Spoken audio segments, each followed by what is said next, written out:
When people first arrived on the mountainous tropical island of Mauritius, they came across many strange creatures, but one animal stood out, a large flightless bird, the dodo. This bird was unlike anything ever seen before. Having evolved in complete isolation for millions of years, the dodos adapted in many unique ways. But why did these birds turn out so different from all others? And how did its adaptations ultimately lead to its extinction?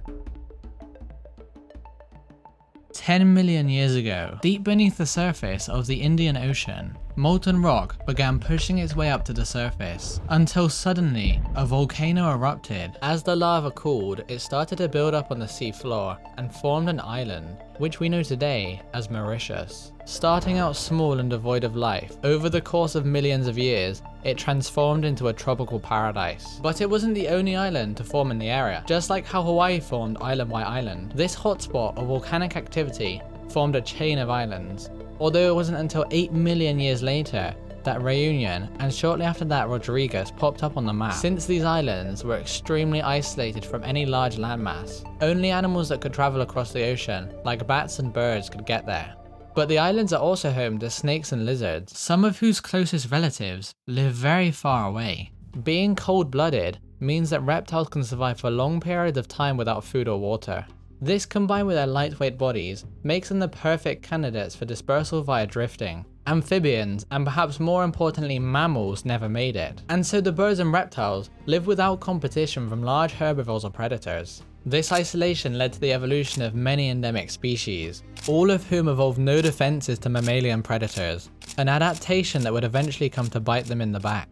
And although we've known about the island's geological history for a very long time, it wasn't until 2002 that the first clues of the dodo's evolution surfaced, when scientists pieced their genetic code together and discovered that the dodo's closest relative was the Rodriguez solitaire, an extinct bird that was similar to the dodo in many ways. Although the dodo's closest living relative is more surprising, the Nicobar pigeon, a bird that lives on the other side of the Indian Ocean. As researchers dug deeper, they uncovered a unique pattern. Whether it's the crowned pigeons of New Guinea or the tooth-billed pigeons of Samoa, the dodo and its relatives formed a clade of birds known as the Raphini, which is made up of ground-dwelling pigeons, most of whom can still fly. These birds aren't really close relatives, as the dodo and solitaire's common ancestor lived 23 million years ago.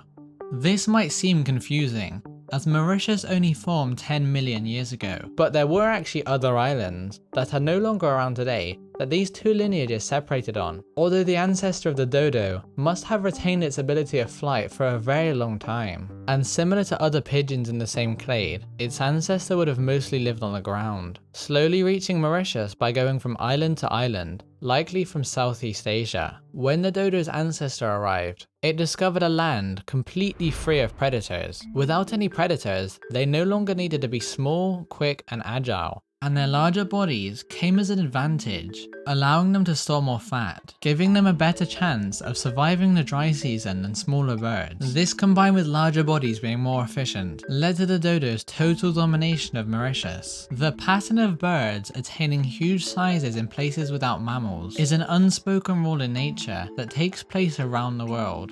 The giant moa in New Zealand, the geese of Hawaii, and Madagascar's massive elephant birds all grew in size due to the lack of mammals. And like these other birds, the dodo's large size made it incapable of flight. And while the size of the dodo is well known, its exact appearance remains a bit of a mystery. Without a single complete dodo specimen, we can only speculate about certain features like its color. Based on illustrations, we believe the dodo is mostly grayish brown, had a featherless head, and a beak that was likely pale green or yellow. Compared to its cousin, the solitaire, the dodo had a much bigger beak and a more straightened back. And although I've already told you that it was large, I didn't tell you just how big it could grow. Its bones have shown that they really were huge, measuring between 63 and 75 centimeters in height. Despite knowing their exact height, their weight remains a heavily debated topic, with estimates ranging anywhere from 10 to 21 kilograms. Whilst we have fossils and bones that help recreate the dodo's appearance, the way it behaved remains even more of a mystery, with just a few accounts to go off of. It's believed that they could have lived for up to 21 years, raised one chick at a time, and grew rapidly after hatching. In terms of intelligence, the dodo wasn't the stupid bird it's often thought of as, with a similar brain to body size ratio as pigeons, which are actually highly intelligent animals that can accomplish more than we give them credit for. Based on both historical records and its remains, it's thought that the dodo preferred the drier coastal areas, particularly in the south and west of the island, indicating that they only had a small distribution, which would have contributed to their rapid extinction. The dodo was also reported to live on islands off the coast of Mauritius, and remains found in mountain caves suggest that it could have been present there too. Although what's more likely is that they shifted their distribution based on changing environmental conditions. Fallen palm fruits likely made up much of its diet, explaining why the dodo evolved such a good sense of smell. When researchers looked for dodo remains in a swamp, they found that 63% were from extinct tortoises, and surprisingly, only 7% were from dodos. Mauritius was first visited by Arab sailors in the 10th century, and by the Portuguese in 1507, but neither of them ever settled the island. Although as trade between the east and west continued to boom, it was only a matter of time before someone would, needing somewhere to stop over on the way to their colonies in Indonesia. In 1598, the Dutch established a trading post on Mauritius. From the moment they stepped foot onto the island, they began to slaughter the dodos.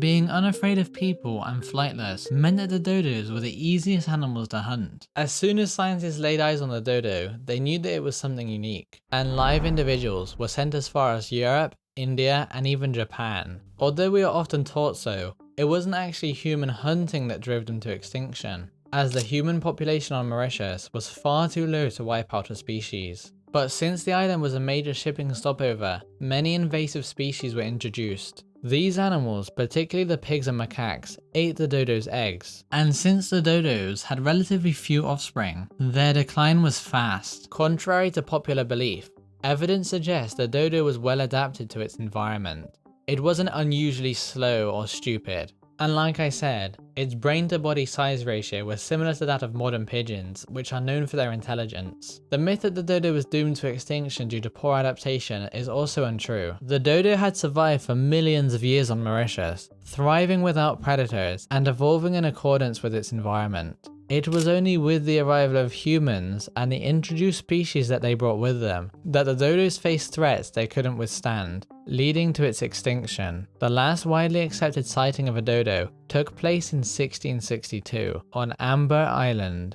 when several dodos were mercilessly killed. Although this was the last recorded sighting, the dodos probably survived for longer. Statistical analysis in 2003 revealed a 95% chance that the last individual died between 1688 and 1715. It's thought that the majority of its decline took place during a hiatus of settlement between 1658 and 1664, meaning that the bird's extinction went unrecognized, as the new settlers who had never seen a dodo mistook the red rail for it. But it wasn't just the dodo that was brought to extinction. After all, the Mascarene Islands have had some of the highest rates of extinction in the world, with so many endemic species being lost forever, including giant tortoises, the round island burrowing boa, the red rail, and the broad-billed parrot, to name a few. The insane amount of extinctions that humans have caused isn't just visible on tiny islands. In South America, almost all of the megafauna has disappeared, so go watch this video to find out more.